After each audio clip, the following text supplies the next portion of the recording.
어떤 곳은 이송비나 병원 동행비라는 명목으로 회당 몇만 원씩 청구하기도 합니다. 한 달이면 수십만 원의 차이가 발생합니다. 비용 부담 때문에 나중에 후회하시는 경우를 현장에서 참 많이 봤습니다. 안녕하세요. 15년차 요양시설 전문 상담사입니다. 오늘은 보호자님들이 가장 현실적으로 고민하시는 부분인 요양원 입소 비용에 대해 이야기해 보려고 합니다. 특히 경제적인 부담 때문에 걱정이 많으신 분들을 위해 제도를 똑똑하게 활용하여 비용을 최대 50%까지 줄일 수 있는 구체적인 방법들을 알려드리겠습니다. 우선 본격적인 절약 방법을 말씀드리기 전에 요양원 비용이 어떻게 구성되는지 아주 간단하게 짚고 넘어갈게요. 요양원 비용은 크게 두 가지 덩어리로 나뉩니다. 하나는 급여 비용이고 다른 하나는 비급여 비용입니다. 말이 조금 어렵죠? 쉽게 설명해 드릴게요. 급여 비용은 나라에서 지원해주는 돌봄 비용입니다. 보통 전체 비용의 80%는 국가가 내주고 보호자님은 나머지 20%만 내시면 됩니다. 이걸 본인 부담금이라고 부릅니다. 반면에 비급여 비용은 식사비나 간식비, 1인실이나 2인실 같은 상급 침실료처럼 나라 지원 없이 100% 보호자가 내야 하는 돈입니다. 그래서 우리가 비용을 줄인다는 것은 이 20%의 본인 부담금과 100% 내 돈이 나가는 비급여 비용을 어떻게 관리하느냐에 따라 달려 있습니다. 첫 번째로 가장 효과가 큰 방법인 본인 부담금 감경 제도에 대해 말씀드리겠습니다. 이게 바로 오늘 주제인 비용 50% 절약의 핵심 열쇠입니다. 많은 분이 내가 기초생활소급자가 아니니까 혜택이 없을 거야 라고 미리 단정 짓고 알아보지 않으시는데요. 사실은 그렇지 않습니다. 우리나라는 소득과 재산 수준에 따라 본인 부담금을 깎아주는 제도를 운영하고 있습니다. 이를 본인 부담금 감경 대상자라고 합니다. 이 제도는 어르신 본인과 배우자의 소득,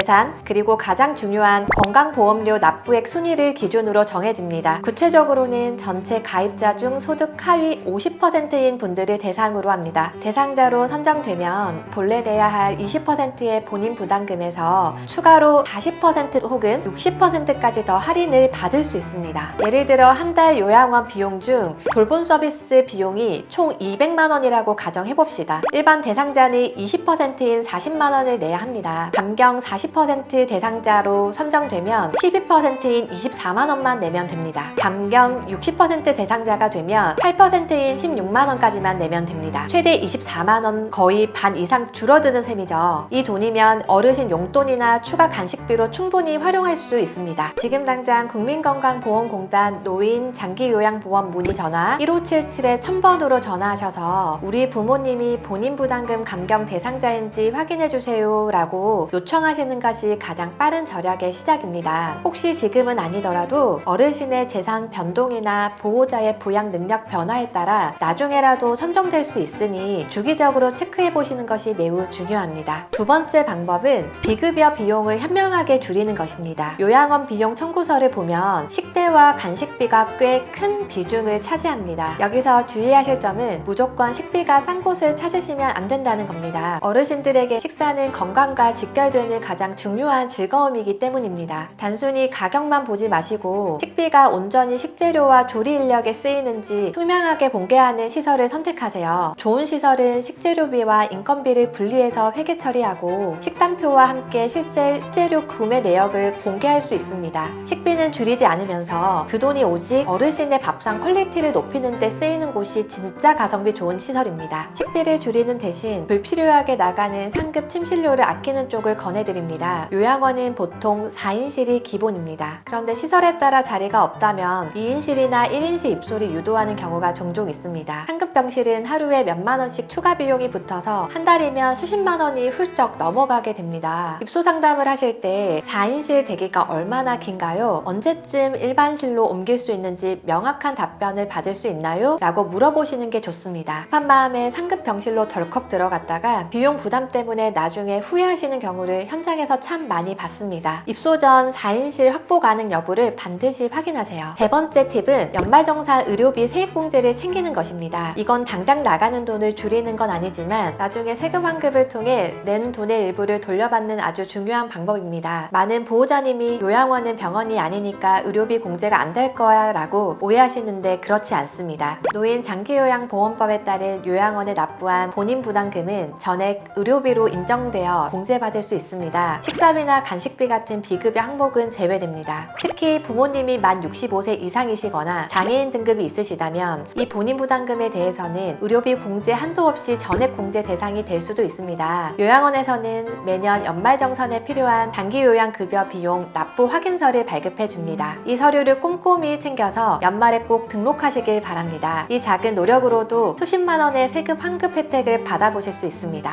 네 번째 팁은 시설평가 등급을 확인하여 같은 비용으로 최고의 서비스를 누리는 것입니다. 사실 요양원의 급여 비용은 국가에서 정해놓았기 때문에 시설이 좋다고 해서 보호자님이 내야 할 20%의 본인 부담금이 더 비싸지는 것은 아닙니다. 즉 같은 가격이라면 국가공인 최우수 기관을 선택하는 것이 돈을 버는 길입니다. 국민건강보험공단 노인장기요양보험 홈페이지에 가시면 전국의 요양원 등급을 확인하실 수 있는데 여기서 A 등급이나 B 등급을 받은 곳을 선택하세요. 이런 곳은 인력 배치나 프로그램 운영이 검증된 곳이기에 같은 비용을 내고도 훨씬 질 높은 케어를 받을 수 있어 결과적으로 비용 대비 효용을 극대화하는 방법입니다. 다섯 번째로 꼭 기억하셔야 할 제도는 본인 부담 상한제입니다. 요양원 비용과는 별개로 어르신이 지병 악화로 대학병원에 입원하거나 외래 진료를 자주 받게 되면 병원비가 갑자기 늘어나 가계에 큰 충격을 줄 수 있습니다. 이때 건강보험공단에서는 소득 분위에 따라 개인 1년간 부담할 의료비의 상한선을 정해두고 그 금액을 넘어가면 초과분을 전액 현금으로 돌려드립니다. 많은 보호자님이 요양비와 병원비를 별개로 생각해서 이 환급금을 놓치시곤 하는데 어르신의 병원 진료비 영수증도 꼼꼼히 모아두셨다가 공단에서 안내문이 오면 반드시 환급 신청을 하셔서 새어나가는 의료비를 막으셔야 합니다. 마지막으로 계약 전 병원 동행비와 특약사항을 꼼꼼히 체크하여 예상치 못한 지출을 막아야 합니다. 요양원에 계시더라도 정기검진이나 투석 등으로 외부 병원을 가야 할 일이 생깁니다. 이때 어떤 시설은 자체 차량과 인력을 무료로 지원하지만 어떤 곳은 이송비나 병원 동행비라는 명목으로 회당 몇만 원씩 청구하기도 합니다. 일주일에 한두 번만 병원을 가도 한 달이면 수십만 원의 차이가 발생합니다. 입소 상담 시 어르신이 병원 갈 때 동행 서비스가 무료인가요? 유료인가요? 라고 명확히 물어보시고 계약서, 특약사항에 태소시 선납한 비급여 비용 환불 규정이 정확히 명시되어 있는지도 확인해야 나중에 불필요한 위약금 분쟁을 피할 수 있습니다. 이제 상담 현장에서 활용할 수 있는 실전 질문법을 알려드리겠습니다. 시설에 상담을 가셔서 단순히 한 달에 얼마예요? 라고 묻지 마시고 이렇게 물어보세요. 혹시 월 비용 안에 포함되지 않는 별도 청구 항목이 있나요? 라고 질문하시는 게 좋습니다. 어떤 시설은 기저귀 값이나 병원 동행비 혹은 프로그램 재료비 같은 것을 따로 청구하기도 합니다. 좋은 시설은 이런 추가 비용 없이 표준 비용 안에 대부분의 서비스를 포함하거나 추가 비용이 발생한다면 어떤 항목에서 정확히 얼마가 발생하는지 투명하게 표로 보여줍니다. 만약 상담 직원이 얼버무리거나 나중에 정산해봐야 안다고 한다면 예상치 못한 비용 폭탄을 맞을 수도 있으니 주의하시는 것이 좋습니다. 또 하나 확인하셔야 할 것은 식재료비의